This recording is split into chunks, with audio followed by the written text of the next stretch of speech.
नमस्कार, प्रणाम आप सभी को। आप सभी का भाई चंद्रमा गाजीपुरी। आज हम लोग करमदीनपुर बोधोपुर में निकल चुके हैं और कुछ ही क्षण में हम लोग पहुँचने वाले हैं। आप सभी का आशीर्वाद प्यार बना रहे।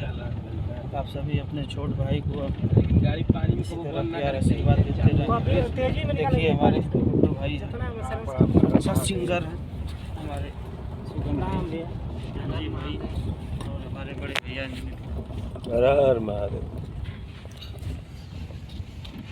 हमेशा कहीं ना कहीं कार्यक्रम लगा रहता है, आप लोग को बताते नहीं।